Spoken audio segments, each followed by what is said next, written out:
This is Hannibal here from thehannibaltv.com with a first for me because I don't know if she remembers, but I actually interviewed you before as Tyler Rex many, many years ago. Now you have made the transition to Gabbi Tuft. You're after a long break from the ring, I believe over 10 years, you made your return to the ring as now a female, and you wrestled in the Los Angeles area for the United Wrestling Network on a television taping last night, which is pretty cool. How's it going? Everything's great. I'm kind of on cloud nine right now. It feels New good. York Times. You made the Yes. New York Times. Yeah, that was pretty incredible to see that just pop up.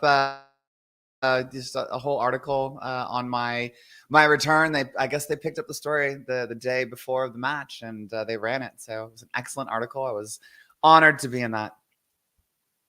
So this is quite a transition from the last time I talked to you. Can Just you a tell little. us the story? Yeah. Of well, which story? I have so many Well, about my how, gender okay, well, transition. Or maybe I'll say one thing. I have watched a lot of interviews with you, or at least not a lot, but let's say three or four, and I've seen interviews with you before you made the transition, and I okay. do have to say you seem a lot happier and more Yeah, content now. definitely. So when did this start, as far as like this wanting to be something?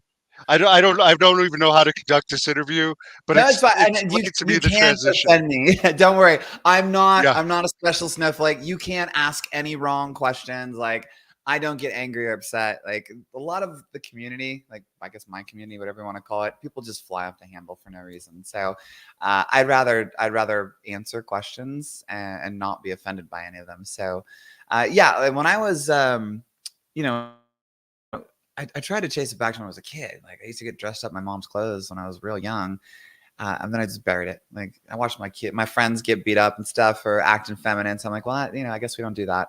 So, but I was born in '78. I'm a kid of the '80s, and so I had no context for what I think I was feeling at the time. So I lived my life as a guy, and never thought twice about it. But it was like 36 ish, like long after I'd retired from WWE. I just started kind of having these like feelings and these tendencies, and it just slowly started playing out. And then when I was, I think it was 41st, 42nd week before my 42nd birthday. How old am I now? I don't know. it was 2020. I don't even want to think about how old I am. I started my transition. It was October 2020. I started my transition. So came on later in life, and I don't know why. I've done a lot of soul searching, trying to figure out, what was the cause of it. If I was born this way, if it was something else, if it's a trauma response or whatever. But yeah, you're right. I am much happier now versus who I used to be. And you're married, so this is where it's a little confusing to a lot of people because Yeah. most people think if you transition to a woman, it would mean that you have feelings for guys, I guess, but you're still with your wife from what I understand, and you Kind seem of. happy. She seems accepted with it, and you have Yeah. kids, but your kids still call you dad apparently. So how can you Yeah. explain Yeah. that? Sure. So we're separated. We're still technically married on paper, and it's more about just trying to every time we try to finalize the divorce decree, that's when we kind of butt heads because there's there's 26 years of finances tied up and stuff, and so we just kind of said, look, it doesn't really matter right now. Like we're separated, we love each other, we're still best friends, and every time we talk about like the decree, we just kind of start fighting. So we're like, it doesn't matter. So we live separately. We have one daughter. Her name's Mia. She's 12, and yeah, she still calls me dad. But she asked when I was just starting my transition. She's like, "What do I call you? Like, what do you want to call me?" She goes, "Can I call you dad?" I'm like, "Yeah, no problem. It's fine." I'd rather her have some stability in her life. This the transition is pretty damn unstable for a family, and so if it gives her a little bit of stability, I'm totally fine with that. But I understand, and this might be funny to some people. Like she'll call you dad in public. People are Oh yeah, like, "What?" yeah. Like we'll be in the grocery store from like 2 aisles down. She's like, "Dad, hey, can I get this?" And people are looking around like, "What's going on?" And like, "Oh, I get it. Okay, that's the tip I needed." I'm like, "Yeah, it's exactly what you think it is." So with your partner, your ex-wife, I guess originally she was doing interviews and stuff. So I guess something changed along the way. When did you start to explain this to her? Because I'm sure that must have been something difficult to tell her. Yeah, it was interesting because it was summer of 2020. It was like amidst the pandemic. It was just I was getting dressed up in female clothes, and she was very, accepting of it and encouraging. She's like, "Hey, do you want me to do your makeup?" I'm like, "I guess let's try it." She showed me how to do makeup and helped me with hair and all this stuff. Um, and I think she knew. I don't think I know she knew before I did the direction it was actually heading. Because about a year after I started my transition, she told me a story. She said, "Yeah, I called my mom that summer, and I said, 'Hey, mom, you and the family may want to take a trip out because I don't think Gabe is going to be here much longer,' referring to me transitioning to female. So I think the writing was pretty much on the wall, and she saw it coming. So she's been very accepting the whole time. And yeah, she's doing interviews in the beginning, but as we separated and as we started going through our divorce process, she just needed some time to breathe. And I can't be mad at her for that. It's like her husband pretty much died, and she lost the love of her life, so to speak. And so we had to go through this big like rebirth, and this I had to figure out who I was. She had to figure out who she was on her own for the first time. We had been together since she was 16 years old. So I was the guy that took care of her whole life. And so now she had to go kind of figure out how to do all that. So there was just this big time frame where we were really just trying to understand how to get by emotionally. Yeah, because it's a big change. I remember just before this was reported, because I had done an interview with you years ago, a fan who had been a big fan of yours and was following you closely told me about this transition. And I actually, he was like saying, maybe you should start following this story. It appears something big is going to happen here. And I honestly didn't believe him. Oh, Because you really? came across as such, yeah, you came across as such a jock. I remember I Yeah. paid absolutely no attention to this Who's this email. nerd telling you that this big old dude's going to transition? Yeah, and then literally like a month and a half later, I'm like, oh my God, this was true. It was right. So yeah, this was a long time coming for sure. Have Yeah. you been like staying in contact with friends in the wrestling business over this time, and how have Oh, they yeah. reacted? Everybody's been super cool. Brian Myers, one of my good buddies. He was my tag partner, Hawkins. We talk from time to time. He's super accepting. Cardona, same way. Zach Ryder, now Matt Cardona. I was just chatting with him. I think it was like 2 or 3 weeks ago because we were setting up this match, this re-debut match, and I just had to ask him questions like, "Hey, I got questions, dude." He's like, "Let's hop on a call." I'm like, "Okay." So it's like, "How are the indies?" He's like, "The indies are effing wild." so, but yeah, I mean, the guys I was on the roster with, they're all still super cool. Like I went backstage at AEW at one point around Valentine's Day. I saw everybody that I had been on the roster with that had gone over there, like Lance Archer, Brian Cage, Edge, Jericho, Christian, Jomo, Taya Valkyrie, saw Thunder. Like just everybody was so warm and welcoming. And then I've been over at the dungeon training with Natty Neidhart and Tyson Kidd. I fly out there on my own dime to go train. I've been over there I think 5 or 6 times now. But same thing. Everybody's so accepting. Natty and I have always been friends. TJ and I have always been friends. But it was really cool to see people I didn't know previously when I got to the dungeon. So I got to train with Liv Morgan. I trained with BFAB several times. Dawkins, Tahuti. Like, I mean, they're all incredible people, and they were all very accepting. So it was really fun to just feel accepted, and not have to worry about what people thought. They were just like, "No, you're still you, just different shell," Yeah, TJ and Natty are great. I know them from the original Dungeon before they've Oh had all yeah, this great success. yeah, yeah. So, is it what was it like when like you first saw TJ again? Because like he's about as straight as they come. Only ever I know. been with Natty, and here he is seeing Right. you again as a girl, as a Yeah. female, Yeah. and like I've never had a friend transition Transition. so drastically like that. So is at first is it a little like weird and then eventually it just goes back to how it was? Or is it It's just only weird if automatically like, then? yeah, and that's I think how it was. Like, it's only weird if like we wanted to be weird, and Natty got there before TJ the first time I was at the dungeon, and so I was training quite a bit, and I was in there, and like it was kind of cool because Natty and we've developed a relationship we didn't have before. Because before, TJ was my bro and Natty was TJ's girlfriend, and so there was always that line of respect. And I didn't get to know Natty the way I know her now. So her and I, we text a lot, we talk a lot when I'm at the dungeon, and it's just like, it's girl stuff. But when TJ showed up, I just slid out of the ring. I'm like, hey, buddy. He's like, oh my god, hi. Gave me a big hug, and yeah, I think there was like that initial moment of like, okay, I gotta process what I'm seeing. He didn't show it, but I could just kind of feel it. But then after that, we just started chatting, and it was like I never left. We just were talking about all the old stuff that we did at FCW, and on like early on the roster, we were joking about some of the ribs that we did, and just some of the fun matches we had, and we just picked right up where we left off. Yeah, he's awesome. Yeah, he's had great success as an agent, and she's one of the most successful divas of all time. It'll Yeah. be interesting to see. I think her contract may or may not have run out by now, but it'll be Oh, interesting to see her next. Yeah, I believe she's a free agent right now. oh, I didn't even know that. Yeah, Yeah, it's Natty and been I are in the great friends. news. Oh, I didn't know that.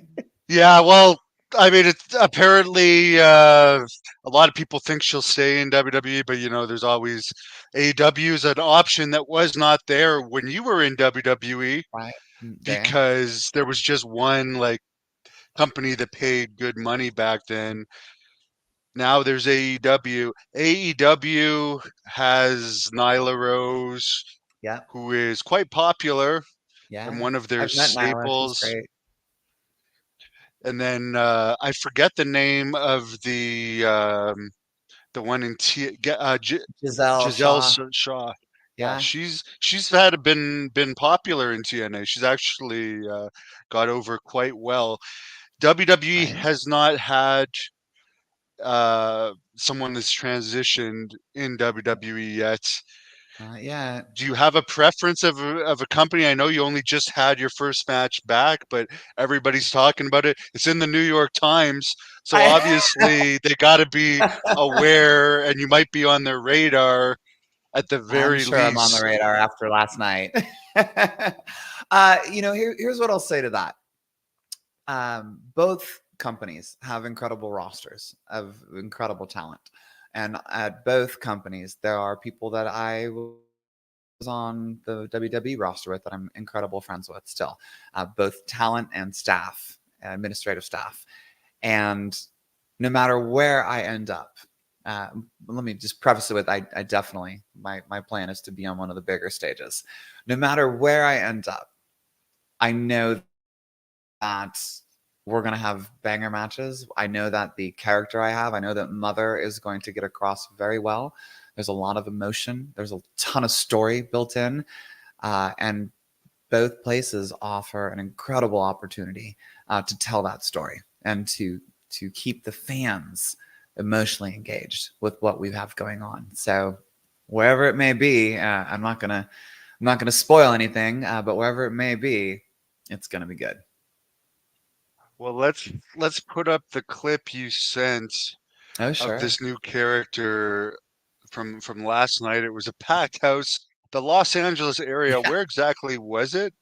It was in. It was at the Improv Theater at the Irvine Spectrum Center, so in Orange County, California, and sold out house. So I think we had about 500 or 600 people there. Very good. All right, let's sit. Down here, springboard.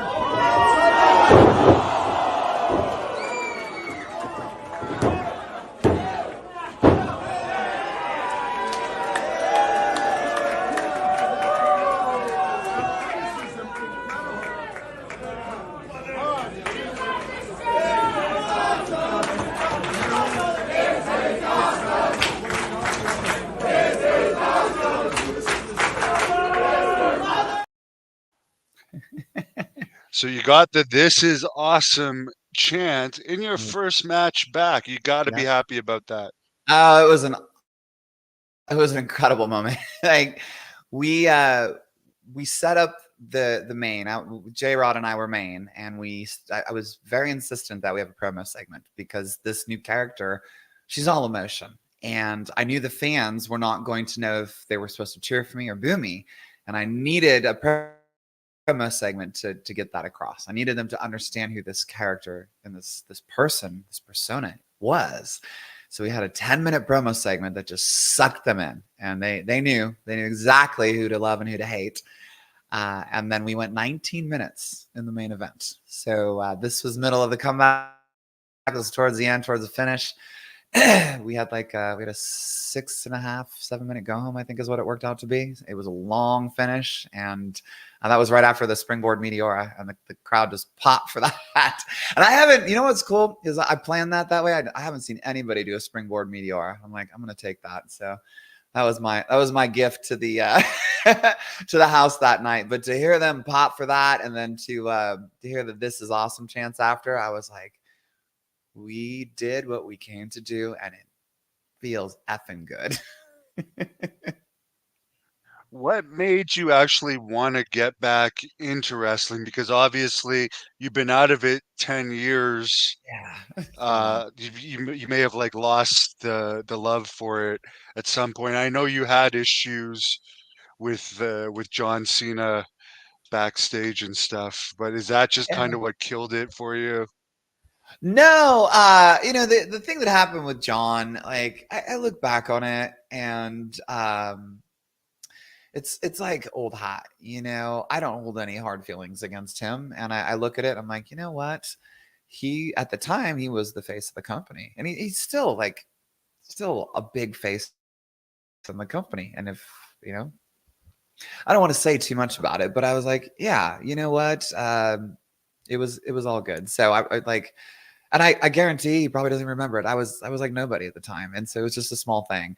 But that wasn't why I left. I left long after that, and it was because I wanted to spend time with my daughter. She was crying. She was 8 months old. She was crying every time I left. I was gone 4 or 5 days a week, and I'm like, I can't be a FaceTime parent. I need to watch my daughter grow up. So I walked into Raw after Slam, and I just said, I'm done. I gotta go be a dad.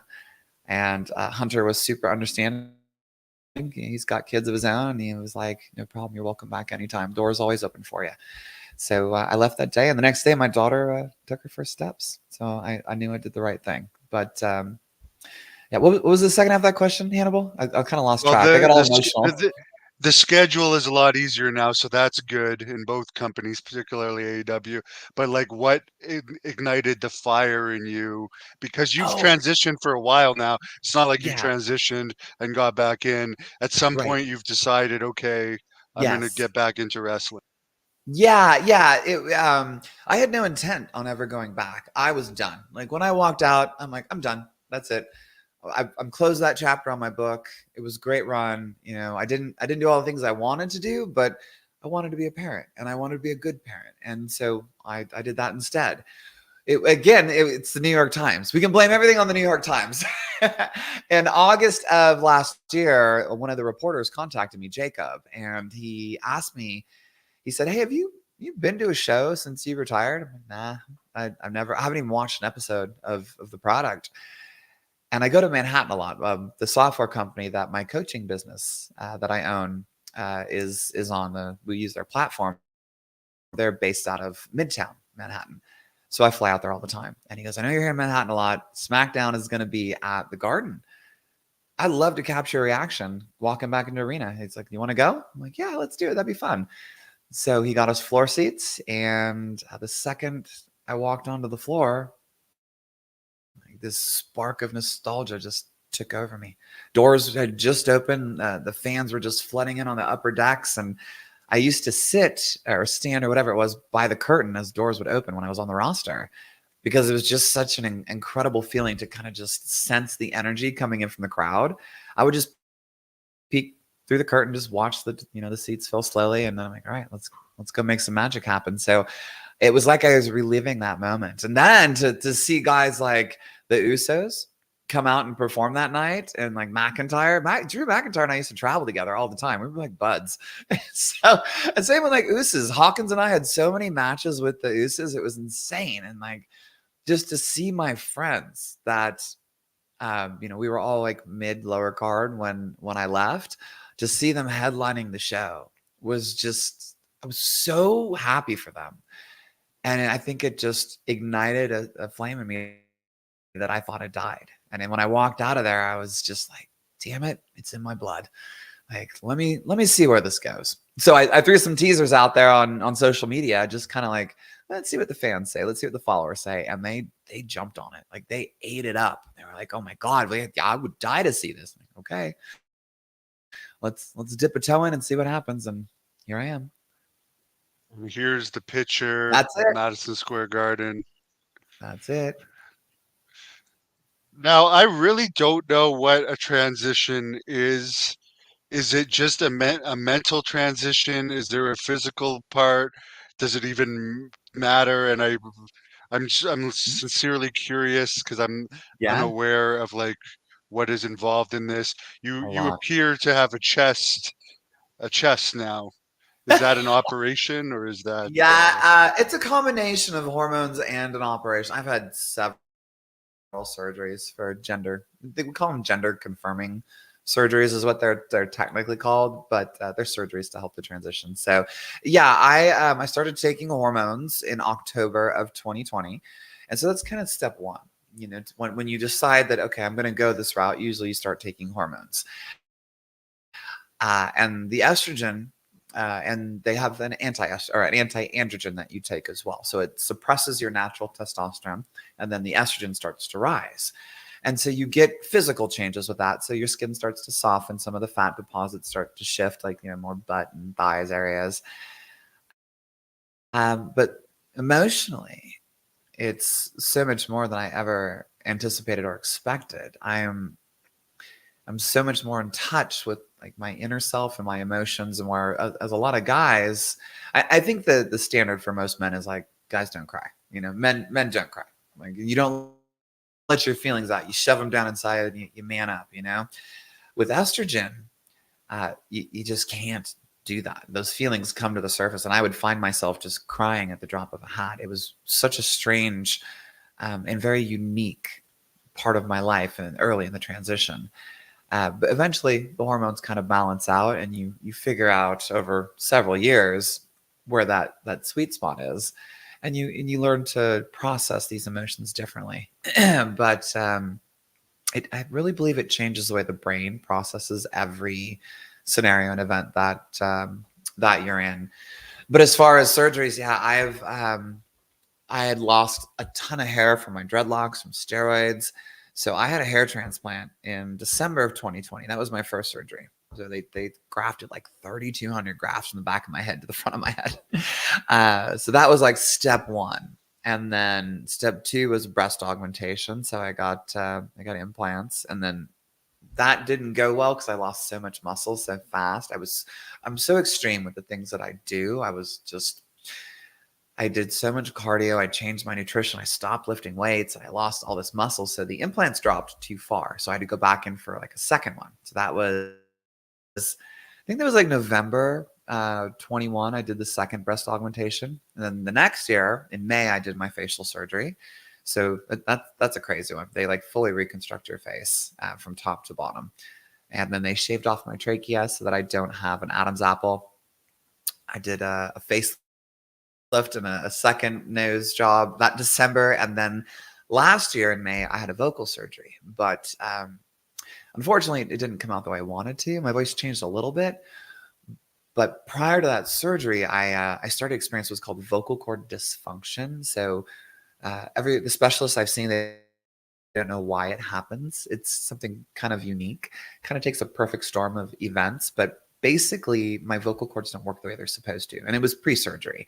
So I kind of have this like lower, deeper voice still, even though the surgery should have fixed it. So that's kind of where I'm at. But there's still more surgeries to be done, and I'm kind of the point where, five and in a couple of years is a lot on the body. So I'm kind of just like taking a little breather right now. Yeah, and I imagine that's got to affect the pocketbook a little bit Oh too, depending on yeah, what your hookups are.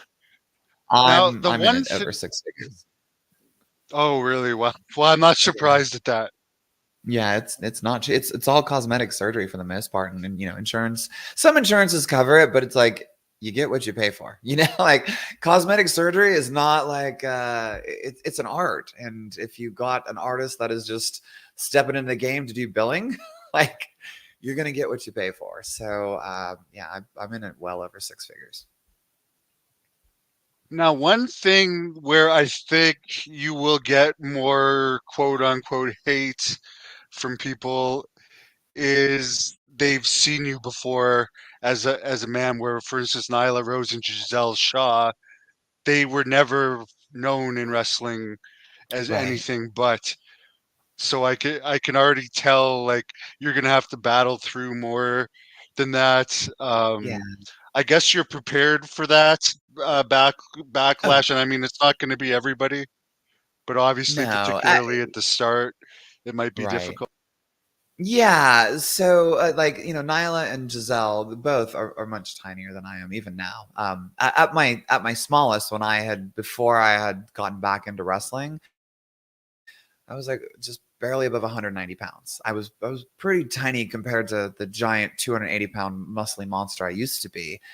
But the second I stepped back into the ring and activated those muscles, like I mean, I wore this shirt kind of on purpose so you could see that you know I'm not a tiny female by any means. I'm a trans woman. I have tons of muscle mass left from being that ginormous man that I used to be, and the world saw that person, and that is like you said, Hannibal. It's a huge contrast compared to seeing Nyla and Giselle, who are very you know Nyla's got a little bit of size on her, but they're both much smaller than me, and they both look very feminine compared to like my masculine muscles that I have. So there's absolutely going to be pushback from people, and I expect that. You know, I would never compete in a true competitive sport. I my advantage over natural females, like biological females, whatever you want to say, it's stupid. Like it's just not even a question, which is why wrestling is so special because we know it's sports entertainment. It's an athletic dance between two people, whether you're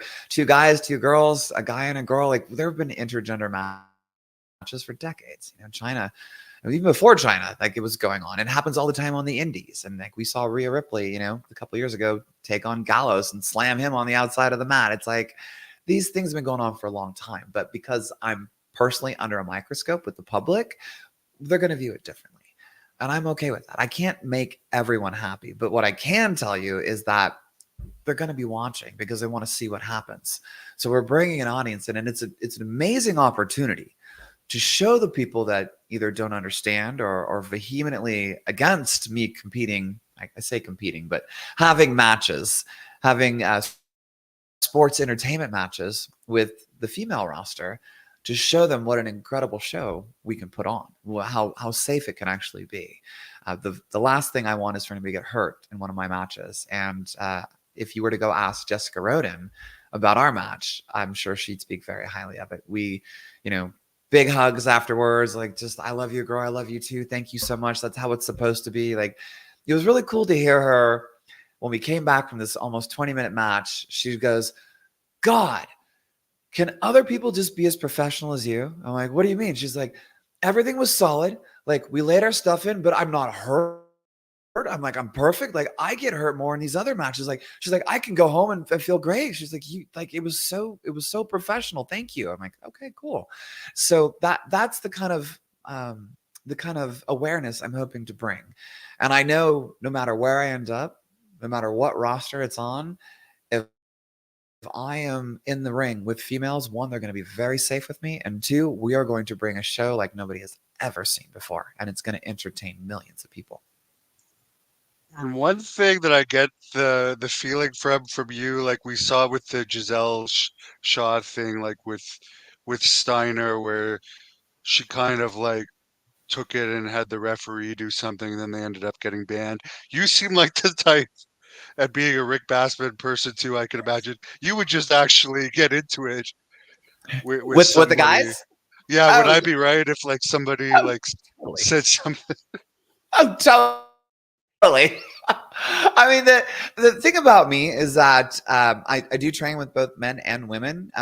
But like when I'm at Dustin Rhodes, I train at Dustin Rhodes School a lot here in Austin, Texas. I also train at AAPW.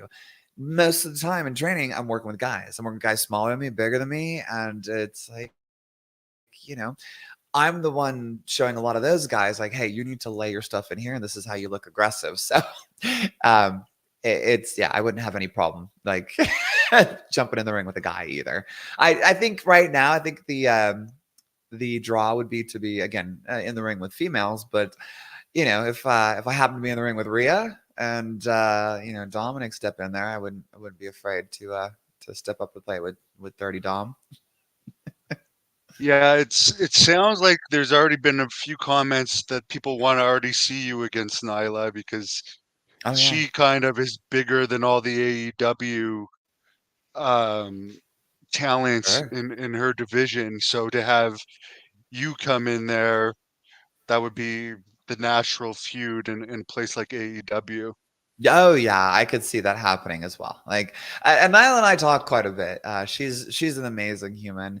Uh, I We had kind of been chatting back and forth on social media for the last probably year or so, and then I got to meet her at AEW when I was backstage there, and she's just a phenomenal human being. And I've watched her work. She does great stuff in the ring. So yeah, that'd be a banger of a match. That'd be a hell of a match, her and I.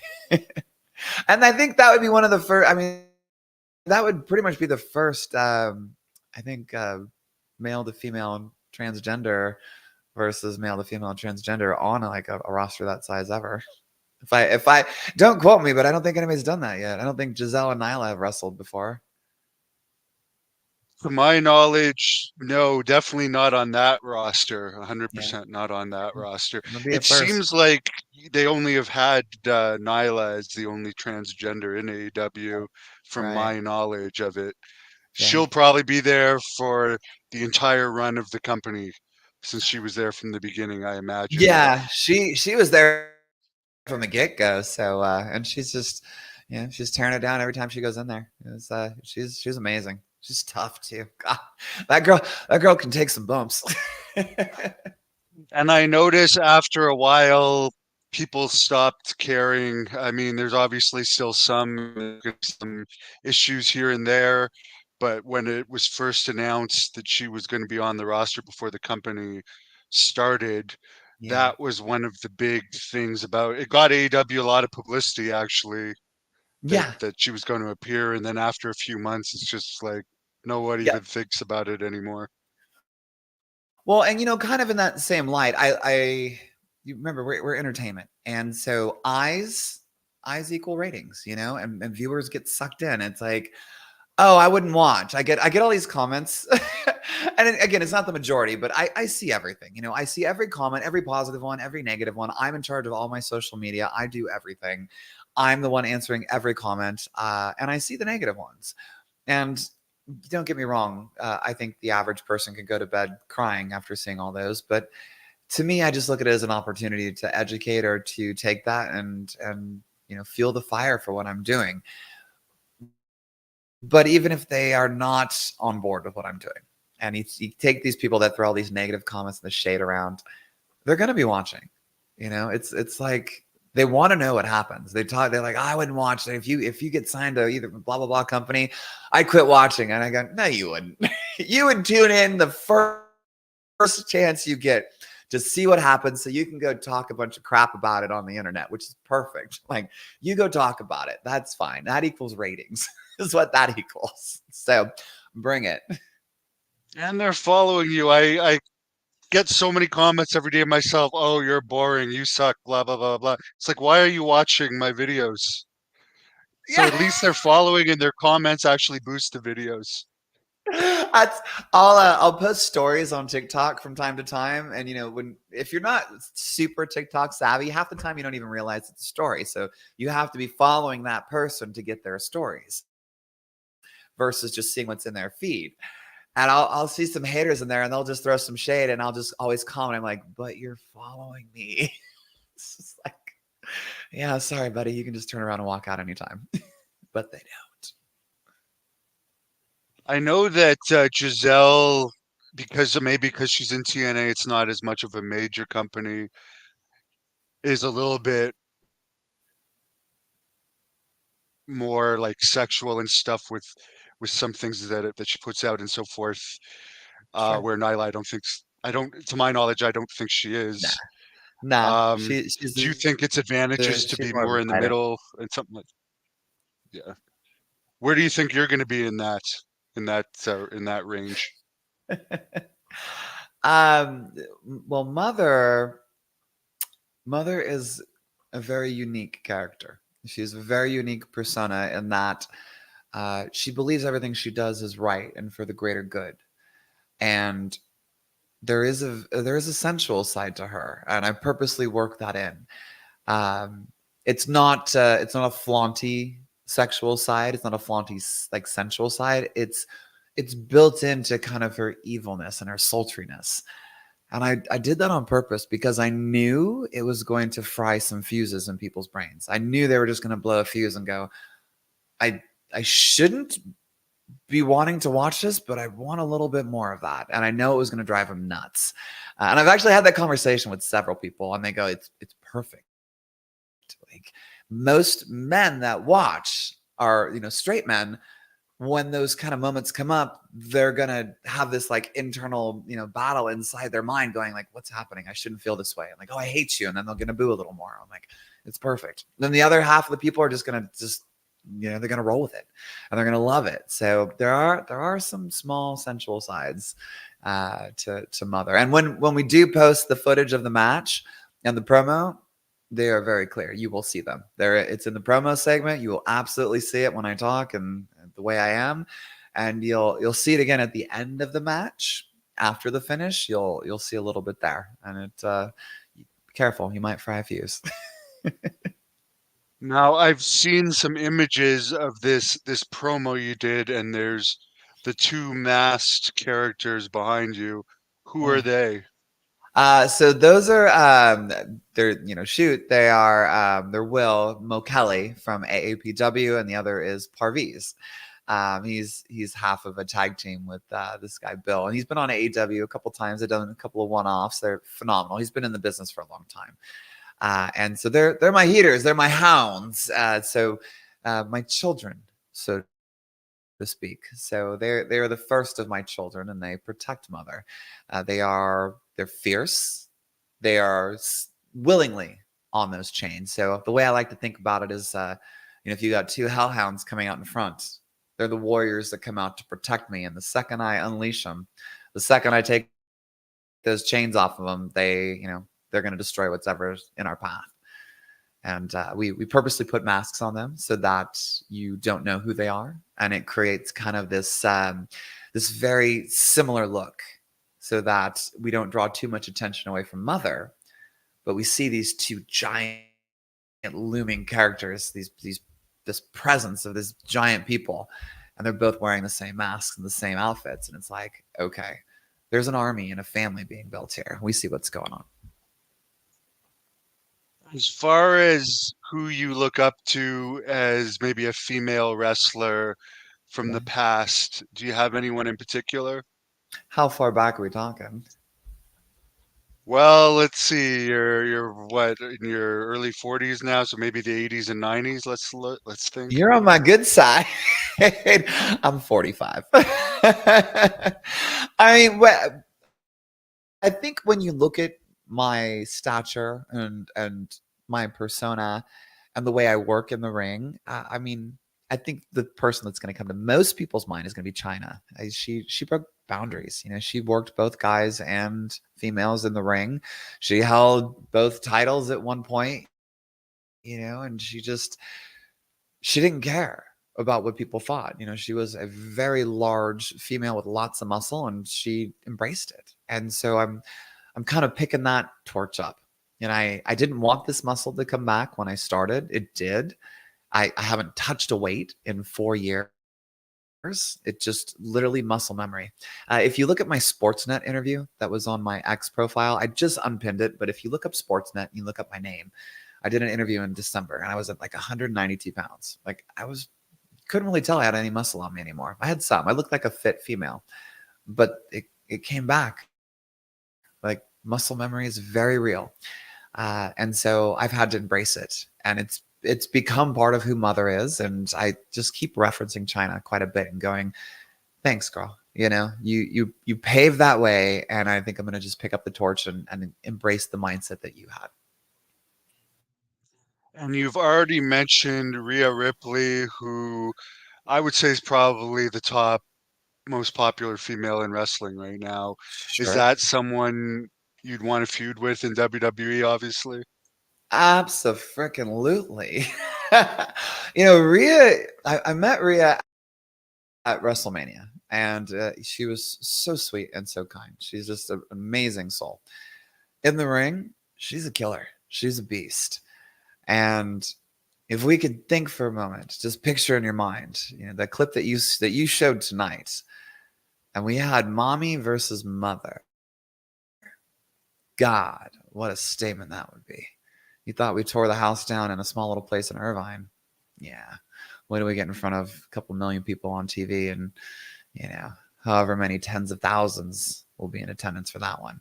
I would seize that opportunity in a heartbeat. And as far as AEW, is there anyone in particular you'd like to be in the ring with? Oh my God. I mean, where do I start? Like, it's all my old friends. Just to have a match with anybody there would be great. That was one of my friends from the roster. But to be honest, I'd love to have a match with Dragon before he's done. I know he's thinking about retiring pretty soon. I think I heard it through the grapevine. But Danielson, we were on the roster together. He was always super cool. Before he goes, God, I'd love to have a match with him. But on the female side, I love to get there with Taya or even Saraya. God, Saraya has been one of my biggest supporters too. Both Taya and Saraya have both supported me since day one. Either one of them be amazing in the ring. But Rhea, God, she goes out of her way to open doors for people and to do things that the average person wouldn't spend time doing to help people. And I love her deeply for that. And I think to see us face off in the ring, just me versus Rhea, two good friends knocking it out in the ring, I think the chemistry would be amazing. Now, this is a question, the guy says a serious question, and you bring it up yourself with Danielson. Why not go for a men's title looking like that? Is that something you're open to? Because we've seen Yeah. Tessa Blanchard win a men's title, but the reason I didn't like that was because it was unrealistic. With Yeah. you, you could actually Oh yeah. probably beat a lot of men, even without working Yeah. out. Oh yeah, I'm not opposed to that one bit. It's whatever direction that, let's say I do sign with either company. Let's say that happens. And when I sit down with the creative department, we plan this out.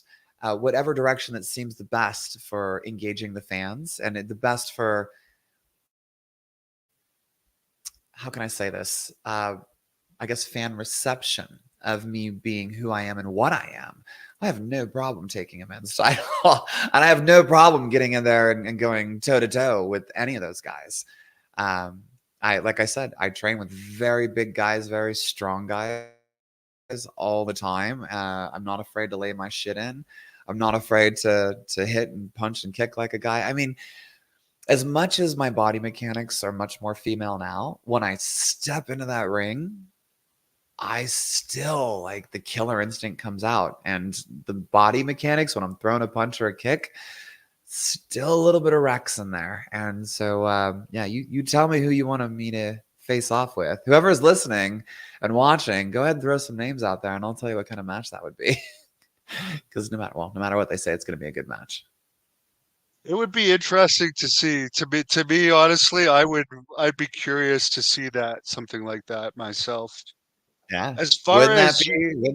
Put me in the ring with Drew. God, Drew and I had some fun matches in FCW. We had some great matches in FCW, and like I said, we traveled he together when I does was he up. does wear a skirt, doesn't he? I know. I already got a promo ready I got a promo for every person on every single roster, just right here, ready to go. And I'm like, that'd be my first go-to. So, as far as you mentioned, like some of the old style of Tyler Rex might come out, how is the new style of Gabby Tuft different from the old Tyler Rex Yeah. style? Yeah. I tried to kill Rex. I really wanted people to look at it. And thinking about what I just said about like when I punch and kick, there's a little bit of Rex in there. I did my very best to ensure when you look at Mother, you don't see Rex. There's some homage to him. I used to have I had real dreadlocks down to my butt. And so I had Kendra. She does a lot of the hair makeup for a lot of the girls. I had her make an install for me, so we have a basically like a dreadlock wig that I put on over my real hair to pay homage to that, and it just kind of fits the character really well. But I spent the last 6 months developing my style purposely to be different from Rex, so that when you saw Mother, you didn't think Rex. You thought, holy crap, this is something new that I haven't seen before. So I purposely don't move like I used to. I brought to the ring every time I went to practice. I picked 2 or 3 things that I'd never done before, that I didn't know how to do, and that I wanted to try. And I added those things to my arsenal that were just completely night and day from who I used to be. So a lot of the things that you're going to see are things that I either couldn't do or didn't do before. And it's just bringing a whole new twist to my abilities. Someone's asking a business question. Who is your agent and how many other people does your agent manage? I think you have a whole management team, I believe. I do. Yeah, I've got an entire PR team that puts stories out there for me and connects with all of the major publications and the TV stations. And as far as my agent, like to be, if we're talking, if we're working with WWE or AEW, it's Rick Bassman. He's my right hand guy Well, when it I comes to mean, that stuff. he was John Cena's, Sting's Ultimate Warriors. Yeah, Couldn't yeah. ask for a better one than that, and I No, think he's I the mean, one like that he got you found his signed, right? friend me. Yeah, yeah. And like I said, Rick and I have been friends since God 2000, 2004, 5. Like we go back decades. So I wouldn't want anybody else swinging that bat for me. Was he at your match the other night? Oh, he sure Now that was. he's Oh back. God, Okay. you want to? Let's take a moment and we'll talk about who actually came to the match to support, which was absolutely mind blowing. So Rick was there. Chavo and his wife Sherry were there. Jelly Roll's wife Bunny DeFord came to support with Mimi and Haley. Mickey Fitzpatrick, he was at WWE. He was a glam artist for the Divas there. Now he's over at AEW. He did all my glam and makeup. He brought Mother to life. Kendra Simmons did my hair. She helped create that character. We had Eden the doll there, as well as her fiance Christian. Kaylee Swenson, Viking Barbie, was in the audience as well. As long as the list just goes on. Oh, hey, Heidi Lavon. God, how did I forget Heidi and James? Heidi and James were there as well too. So Heidi's a good friend of mine. It's funny, like a lot of the influencers on TikTok, we all kind of got to know each other. And we all kind of started being on each other's podcast. And then we just built this friendship around that. And we just people that you tend to vibe with. So we had this massive community of support that just they went out of their way to come watch the match and support, which was mind blowing to me, like literally mind blowing to me. Well, this is a weird question, but I'll just ask it anyways because it's unique. What day of the year was this character created? What day of the year? Like on the 13th, honey. Of course, There on you the go. 13th. Well, someone wants to know here any memories of Bray Wyatt, who you would have been around him in your Yeah. previous. Yeah, Wyndham and I were buddies. I didn't talk to him much after I retired. It's Hannibal, you know how it is. Like once you get off the roster, everybody's so busy, you get the random text here and there. We know how it is. Um, but I knew Wyndham as like a kid, like him and Taylor. Bo, his real name's Taylor. They were in FCW with with me and everybody else. And they, they were just kids. I was much older. I was God, 29, 30, and they were just in the early 20s. But I will tell you a funny story. So, in FCW, Florida Championship Wrestling, we had 3 rings in the back, and then we had the TV ring in the TV arena. And along this long wall were all the chairs that you could sit and get dressed at. And we had this new crop of guys come in that had just got signed. They would do that from time to time. They'd sign a bunch of new guys, and we get like a dozen new guys come in. And one morning we all walk in, and there's all these newbies just sitting in our chairs. And we're like, okay, cool guys. So me and Fandango and Trent and Bray and Taylor, we just grab a couple of chairs and we go into the guy's bathroom. We just lay them out there, and it became our spot. There's 2 urinals and there's 2 toilets, and all of us would just go in there in the mornings and get dressed while guys are like in there doing their business. Then lunchtime we take our snacks in there, so we would literally just eat in the chairs in the bathroom while guys are like taking shits. Like it was like that was our place. And we just used to laugh. Like Bray would always have a dip in his mouth, and we just always laugh when someone would like take a shit as we're trying to eat our food. And then That's got to be awkward for the person in the stall too. I mean, it's just a bunch of dudes. Like nobody cared. Like how guys are. Like we'd be talking to him the whole time, and just we all have conversations in there. It was just such locker room crap. It's just so funny. But Bray was so interesting because on Wednesdays it was promo day, and Dusty Rhodes was the guy that was helping us with our promos. He was in charge of it. And God, I miss Dusty. He was such a cool guy. And we would have to come prepared. He was like, you got 1 minute in the ring. Everybody sat around and watched, and Dusty would count you down with time. And if you went over, under, like Dusty just ate you for lunch. And when Bray got up there, his promos were so different, and they were long. I'm talking like 3, 4, 5 minutes long. And sometimes he'd have like somebody working with him. At one point, I think it was Vic that was in there with him. And they did this like detective kind of thing. And I think at that point, we kind of saw the beginning of like Bray Wyatt. Because back then it was Husky. He was Husky Harris. And I think we saw sparks and just little tiny insights on who Bray was. And we couldn't understand why Dusty would like let him run over on promos. Like, okay, I guess something's going on here. And he would just go on and on and on. But we all kind of were like, this is kind of cool. This is different. It doesn't really have a lot to do with wrestling, but we're all kind of sucked into the story. And so in our own way, we kind of saw like the spark and like that like primordial Bray kind of coming out of him. It was really cool. If they were to, I always hear that about him. Yeah. If they were to sign you to like WWE and say, okay, we want you as part of this new Wyatt group and not do the mother character, would you be open to something like that? You said to not do the mother character?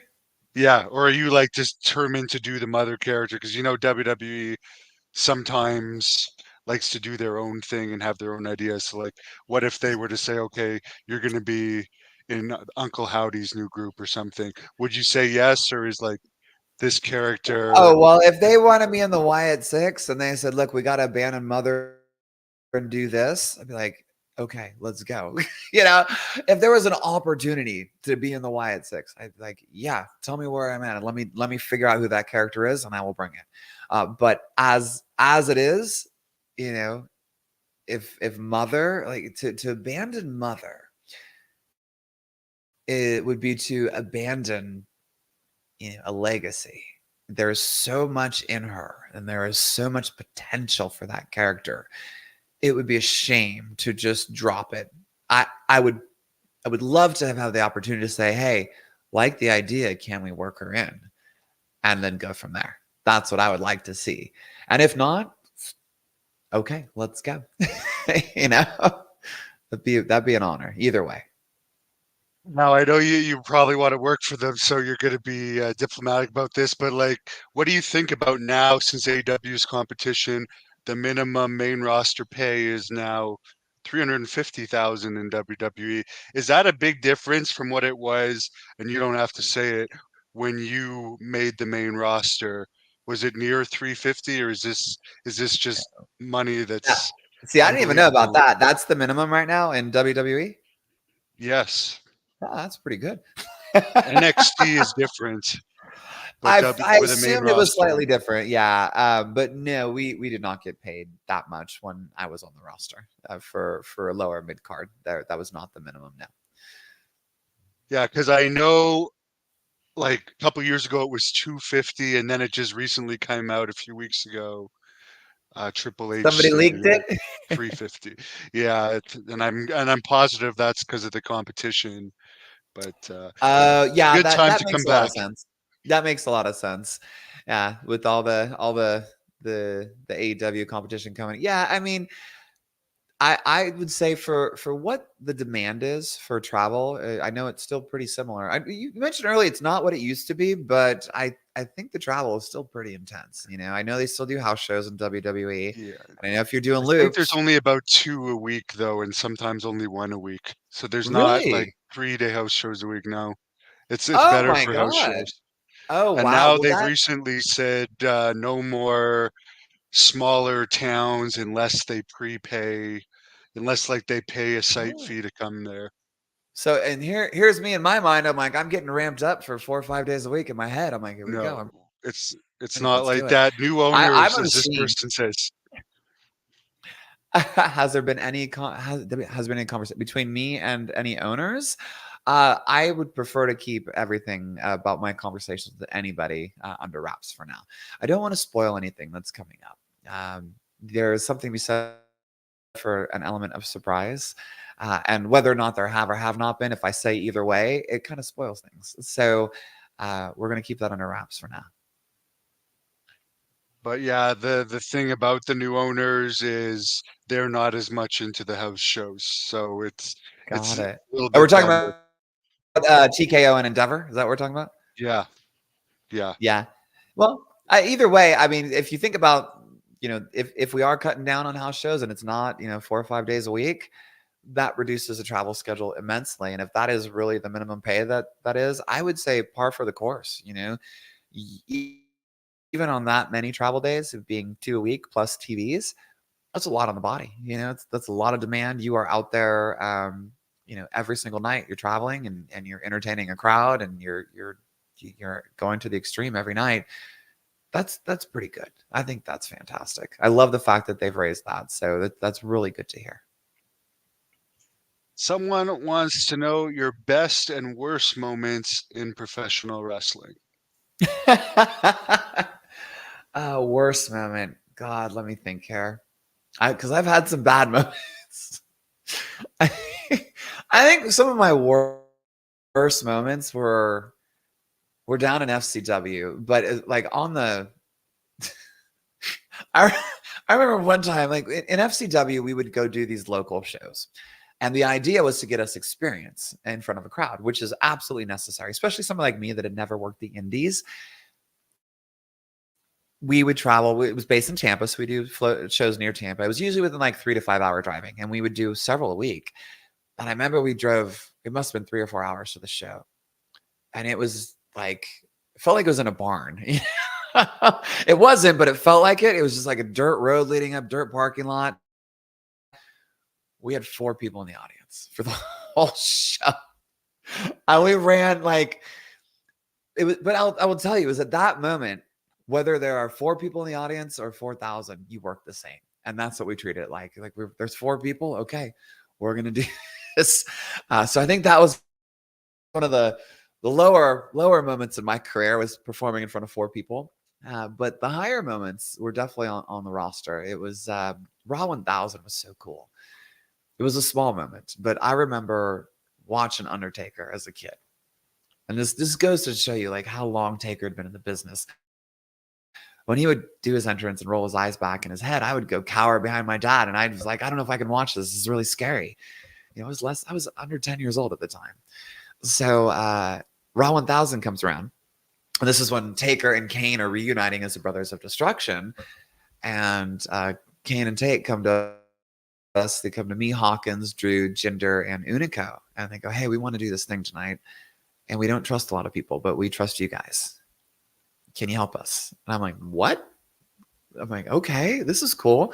So they pulled us into like TVL and kind of told us the plan. And I'm like, sure, let's do this. So They did their whole thing. They had their face off in the middle of the ring, and then we caused some commotion. I think Jinder was leading the pack at the time, and we all slid in. It turned into this big brawl. And I'd been in the ring with Kane several times. We'd done a bunch of house shows together, a bunch of battle royals, and Kane and I were kind of buddies. But to be in the ring with Undertaker, on top of that, like both these guys at once was just phenomenal. And it wasn't a big moment. Like I slid in there and he was telling me first, I'll look for you. We'll find you and we'll knock you out. I'm like, okay, cool. I took an uppercut from Kane. I fed to the corner and I looked up and there's Take looking me dead in the eye. And he's kind of like giving me the Iggy to like feed. I'm like, okay, here I come. I just full on charged him, stuck my jaw out and just tagging me in the jaw. I'm like, sweet. I'm just going to check that mark off my bucket list. So I get to say I was in the ring with Taker. I think that was one of the high points for sure. That's pretty cool. And I used to be friends with Jinder Mahal back in Calgary. Do you have any stories about him? He unfortunately was just released Just got after. released. You got to work with Yeah. The Rock though before, so good for him Yeah. for that. Yeah. No stories that you guys I think are gonna laugh at or anything like that, or any like crazy stories. Jinder was just always really cool. Him and I were buds. We kept in contact over the years. Paladin says AEW confirmed for Jinder. Ooh, cool. Yeah. I saw him I at think Mania. he's saying it for And you. I think he's saying it for you. oh, for me. Yeah. Oh, sorry. No, No, I'm not gonna Tony give Khan and Jinder had some back and forth on Twitter, so I don't did know they? if they're going to be able to fix that or not. Oh, I didn't know that. Yeah, Well, you never know I what's heard he's working with the wrestling feud for anymore. AAA though, so he might be in Mexico for a bit. Oh, Yeah. okay, got it. But yeah, I saw Jinder at Mania, and he was just cool. He's like, "Oh my god, give me a hug, girl," and like came and gave him a big hug, and it was like we never stopped talking. So he's a good guy. Like he's a good guy. He's a great worker. Wishing the best for him too. And then as far as me confirmed for AEW, I'm not going to give confirmation on anything. I was kind of telling that earlier. I don't want to spoil the element of surprise, whether it's WWE, AEW, or anything else. There is an incredible element of surprise with not knowing. And I know that people watching like, damn it, just tell us, and that's half the point is I want to bring you to that point of excitement and then just smack it to you like right in the face. Like, here it is. This is what you've been waiting for. And you hate me for it now, but you'll love me for it when it happens. Yeah, and I will just say for Jinder, he was WWE champion and he made a fortune and had a long run, so he's Oh yeah. accomplished all he needs to accomplish. You have Yeah. not though. You still have some left in you and you Yep. still have something to accomplish. What would be your goals for wrestling? Obviously to make it to a company, but do you Yeah. have anything specific, any title you want to win or anything like that? I don't want to say that I want to hold a women's world title right now, because I don't want to light the fires. To hold a title in WWE would be amazing, or a title in AEW would be amazing. To hold one of the world titles in either organization, that's the goal. And to headline a Mania, that's the goal. I think if I do both of those, I can rest easy, and I can call it a day. Those are some pretty ambitious goals. You mentioned that you were training with Natty and TJ, who Yeah, who tune people up that are already wrestlers for yeah, WWE or even other companies. yep, Then Dustin, who I guess has his own school in Austin now. Of course, he works with yep, AEW and he's yep, brothers with Cody.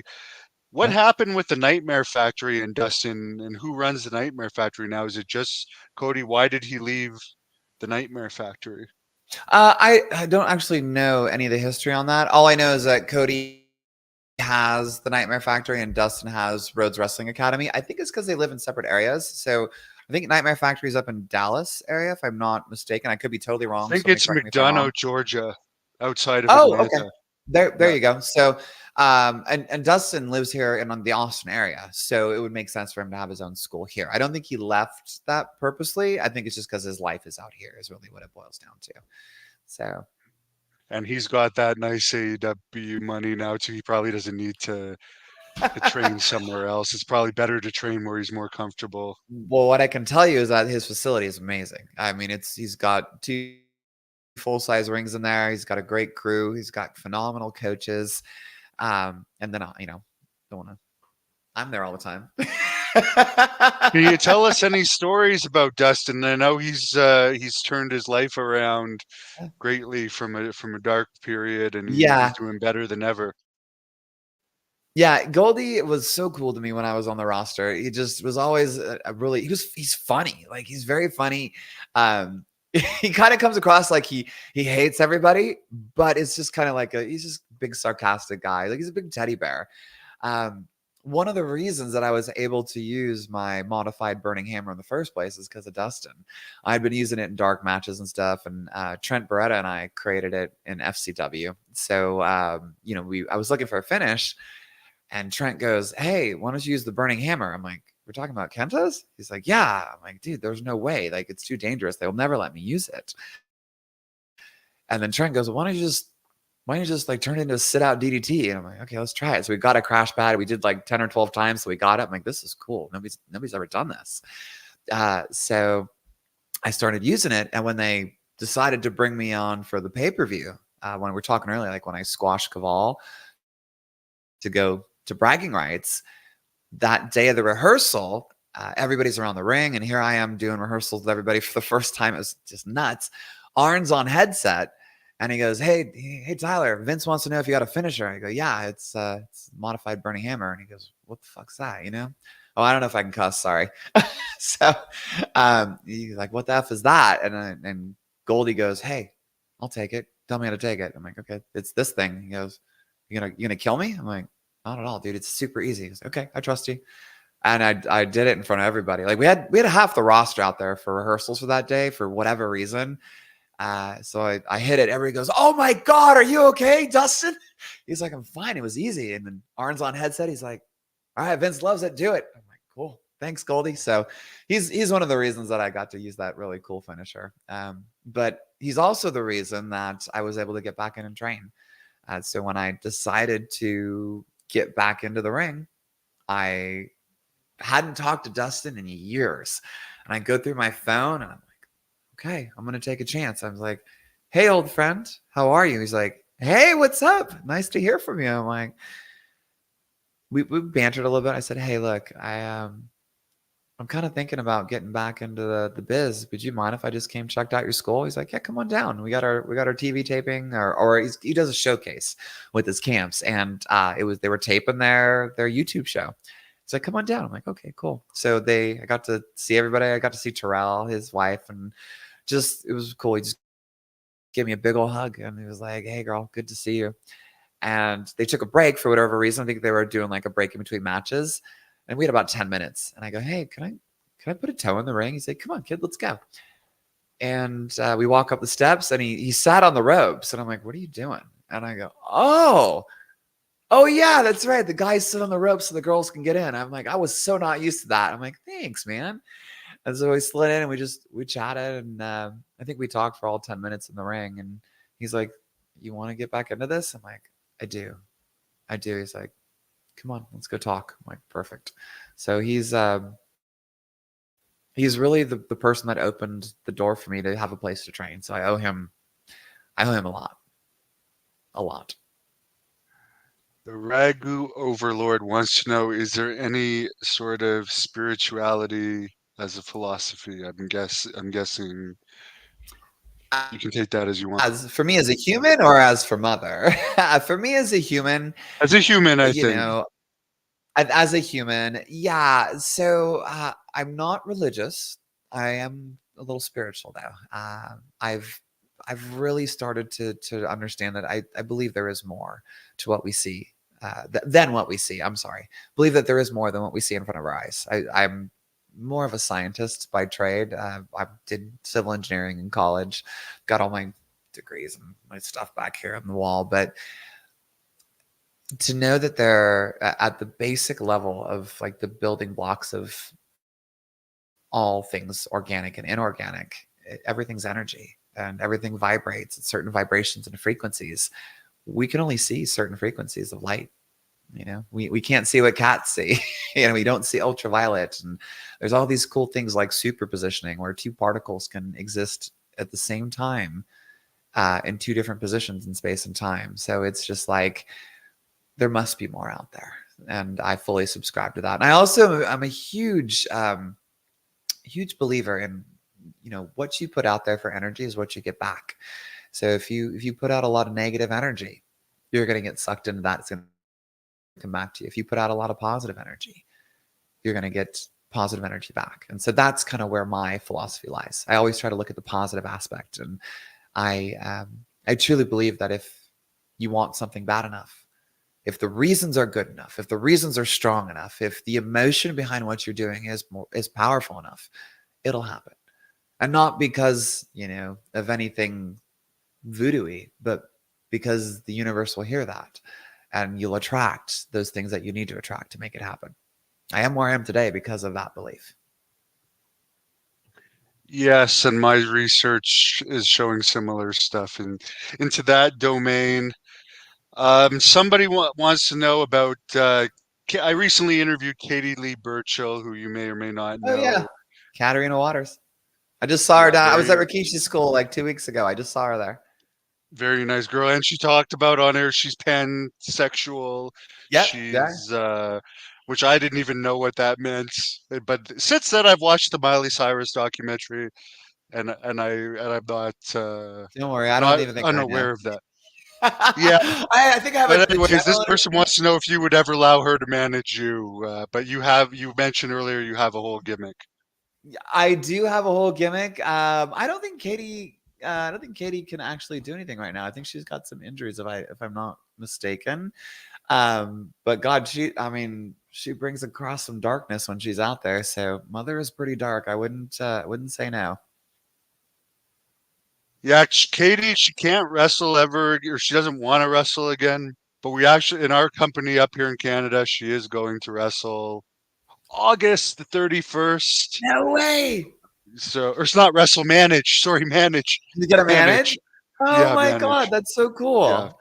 yeah. Yeah, it was She's really cool to see her. One of my first opponents in ECW was Paul Burchill. And so she was valeting Paul at the time. And this is back when I was the surfer guy. I didn't really know who I was as far as a character. And so Paul was super cool. I was still really green, and Katie was super cool. And it was just, she was always very nice. And we always stayed friends throughout the years. So yeah, she's amazing. and another Rick Bassman friend as well. Yeah, yeah. Oh Well, yeah, yeah, that was fun. Rick was there at Rikishi's school, kind of watching what I was doing, and he's like, "Hey, Katie's coming." I'm like, "Oh my God, no way!" So yeah, they still talk all the time. Katie Lee is a hottie. Yeah, she's pretty hot. And I have to ask you about FCW. Is you told me you're eating in the bathroom all the time. Who was the smelliest of all the wrestlers? You must, if anyone would know, it would be you. The smelliest of all the wrestlers. Oh God, I don't remember who it was. There was this one guy. What was his name? I cannot remember this guy's name, but he came onto the roster, or he came in development, and he was one of those things, like he just didn't fit the mold. It was like, I think they found him. It was in a time when like Ty Bailey was looking for like body guys, or just a certain persona, or a certain look, not a persona. I'm sorry, a certain look.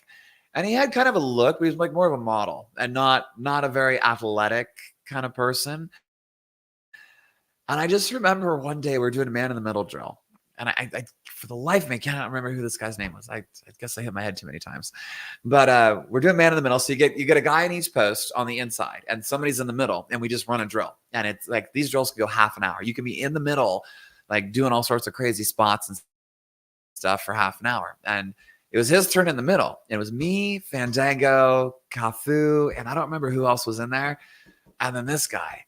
And we locked up, and like when we're done, we're like, something smells like fish. Like, what's going on?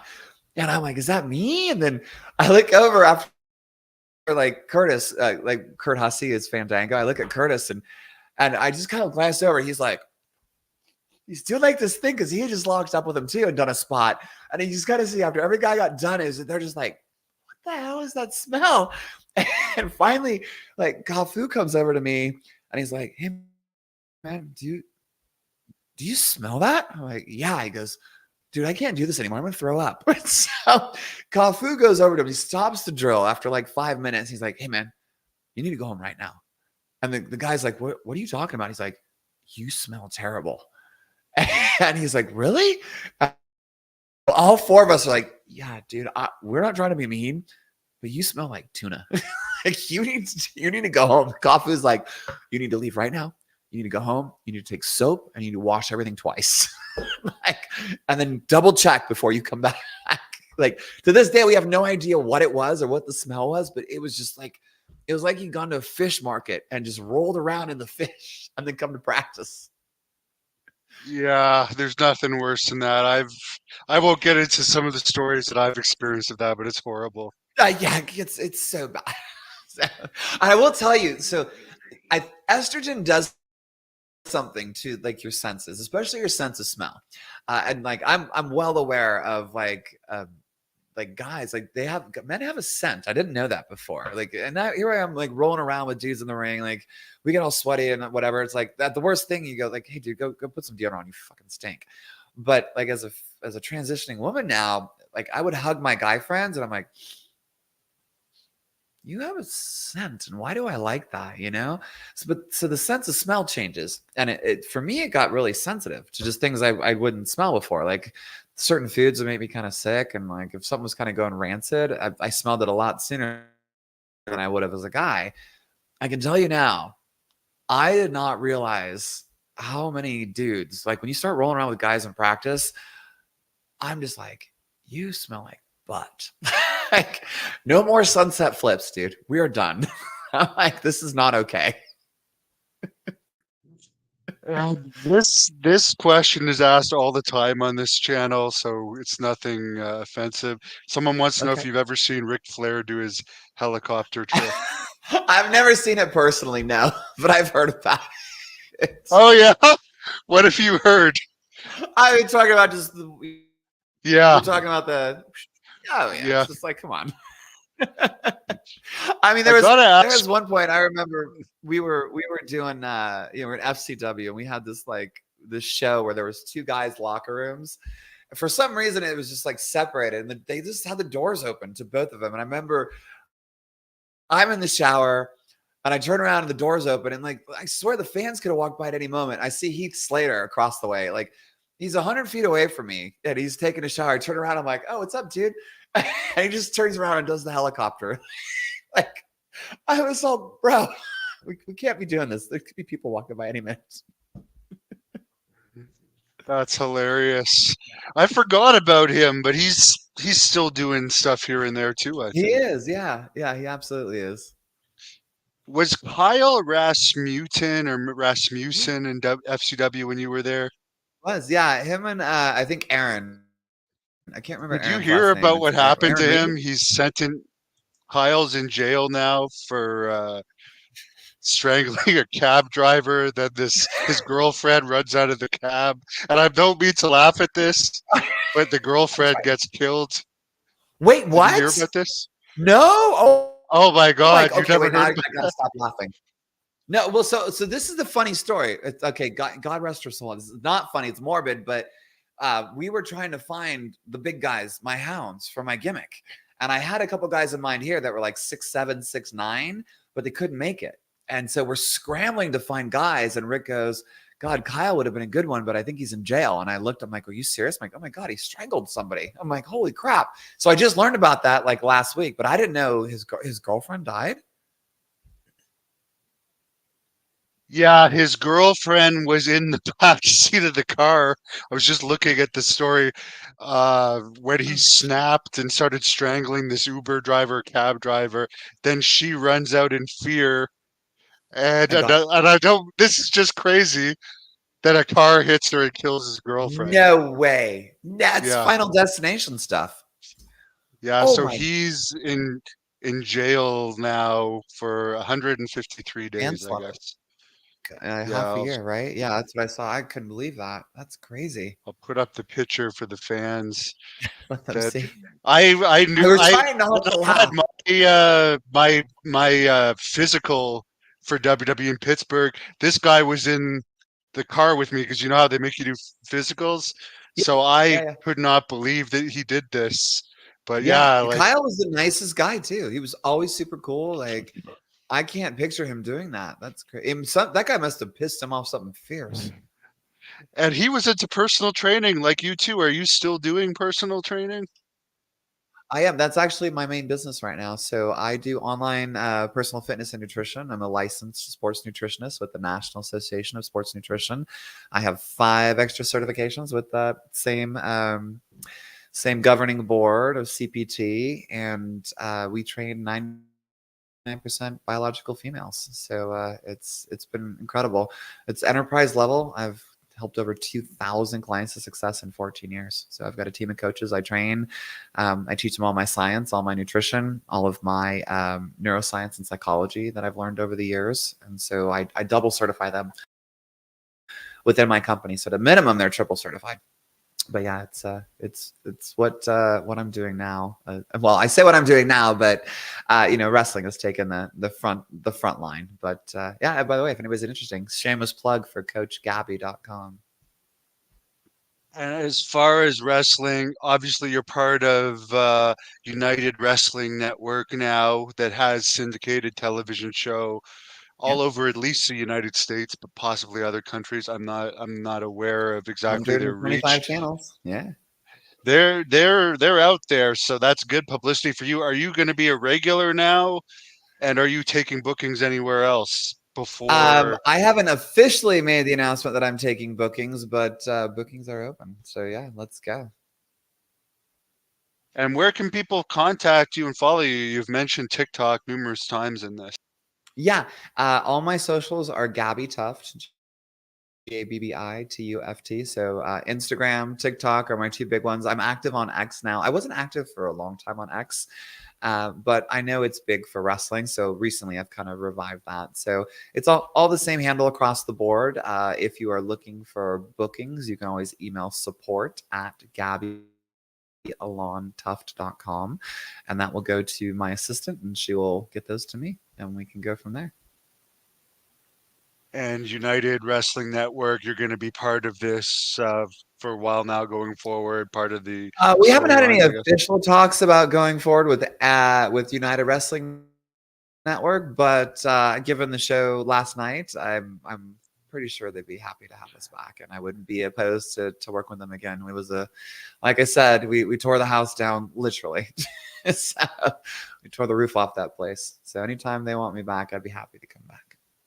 And isn't one of WWE's current female stars who Rick also knows? She goes out with one of his friends. She's from United Wrestling Network as well. What forget her name, but she's had a push recently. Who's that? Um, I can look her. Yeah, I'm drawing a blank.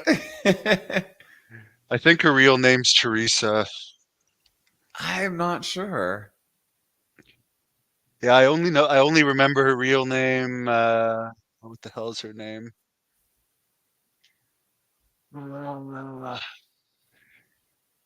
Zoe Stark. Zoe Stark. Oh, So she's Tom Howard's wife, right? yeah, Tom Howard's. I don't know why I forgot Tom Yeah, Howard's name. I know yeah, him. yeah, yeah.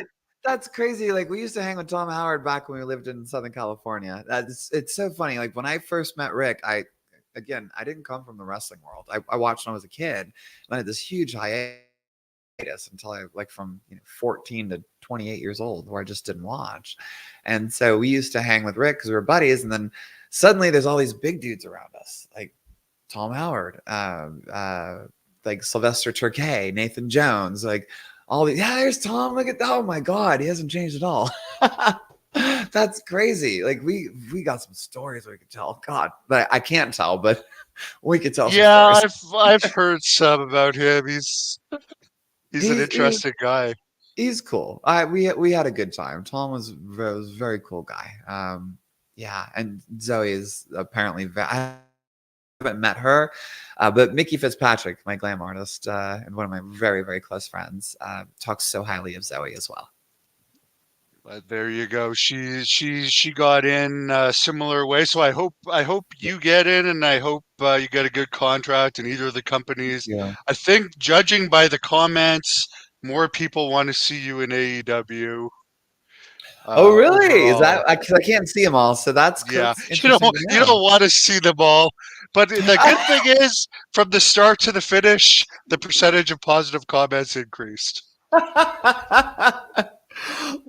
Yeah. Again, it doesn't bother me. Like I know what I am. I'm not Yeah. ashamed of it. Like it does not bother me. I'm so used to getting crazy comments, and I know it's like for some people, it's like, what am I looking at? I don't understand, and that's okay. Like I get it. It's fine. But definitely AEW, Tony Khan, if you watch this, people want to see her in AEW. Even this person is Okay. saying anywhere, no comment on that because we want her to get the best position. But Ooh, this person wants. goodness sakes. Well, thank you for talking to I me, appreciate telling it. us about your Yeah, career and your transition. absolutely. It's quite a story. You're going to have a hell of a book, but let's hope you can actually finish Thanks. your story and like We need to do that. get a great ending to the book. Yep. So I'll let you close this off with whatever Great. you want to tell the fans. Thank you, Hannibal. Well, first of all, thank you for having me. I really appreciate it. I know it's late. We kind of jumped on this last minute. But to all the fans watching, uh, follow because this is unlike anything you've ever seen. I'm bringing something very new to the table. It's unique, it's once in a lifetime. And when you see the match that's going to come out in a couple of days, when you see it, you will understand and you will want more. So tune in, and whether you love me or hate me, that's okay. You're going to be watching.